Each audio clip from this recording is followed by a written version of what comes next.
Parashat VaEra summary. After Moshe and Aaron came to tell Paro to send the Jews out of Egypt for a 3-day Yom Tov, Paro made them work even harder.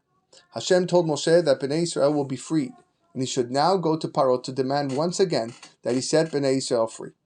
When Moshe arrived at Paro's palace, Paro asked for a sign. As per Hashem's command, Aaron threw down his staff and it turned into a snake. Paro laughed as his magicians also made their staffs turn into snakes. However, when Aaron's snake turned back into a staff, it then swallowed all of their staffs. Even with this, Paro refused to let Bnei Israel go. Hashem told Moshe to meet Paro the next morning at the Nile River and warn him that if he does not send out the Jewish people, all the waters in Mitzrayim will turn into blood. Paro was warned every day for 3 weeks and refused to listen. Hashem told Moshe to tell Aaron to stretch out his staff, and the Nile and all the water in Egypt will turn into real blood. Aaron did so, and all the waters turned into blood. The only place that had water was the Jewish city of Goshen. As Paro's magicians replicated the Makkah by creating colored water, Paro refused to listen to Moshe and Aaron. Each plague was scheduled to last up to 7 days, except for Choshech, which was 6 days, and Dever and Makat Bechorot, which were an instant.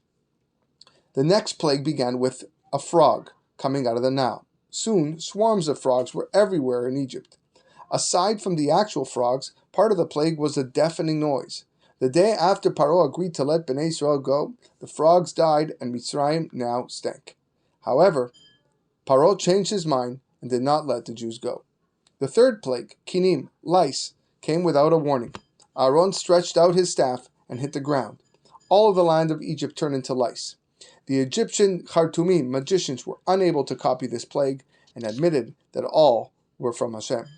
The first 3 plagues were done by Aharon, since Moshe had hakarat hatov, gratitude for the Nile which saved him as a baby, and the earth which covered over the Egyptian he killed with the special name of Hashem. Hashem told Moshe to warn Paro that if he doesn't let the Jews go, wild animals will overtake Egypt. Paro still refused. Soon all types of wild animals and flying creatures descended on the land, attacking and killing the Egyptians. Paro again agreed to let Bnei Israel go bring korbanot in the desert. Once again, when the plague was over and the animals left, he changed his mind. Here, the animals left and didn't die, like by Tzefardea, so that the Egyptians wouldn't benefit from their skins. After another warning and another refusal, the Makkah of Dever began. All farm animals that were left in the field and belonged to an Egyptian died.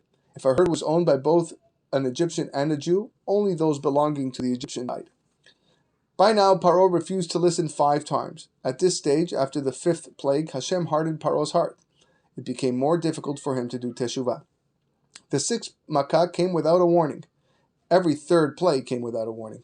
Hashem told Moshe to take 2 handfuls of ashes, and then Aharon should take 2 handfuls of ashes and add them into Moshe's already full hands, which was a miracle. Moshe was then to combine that into 1 hand, another miracle, and throw it up into the air. The ashes went higher and higher, another miracle, and spread all over Egypt. Yes, another miracle. It then descended and transformed into shechin, boils, all over the bodies of the Mitzrayim. After the boils went away, Paro was warned that if he will not send the Jews out, there will be a plague of hail. Paro refused to let the Jews go. Moshe then stretched out his hand, and the plague of hail began. This hail was like no other. It was a combination of fire and ice. Not only did the Egyptians die from the hail itself, they also died from the deafening thunder that accompanied it. Paro admitted his guilt and agreed to let the Jews go. Once again, when the plague went away, he did not keep his promise.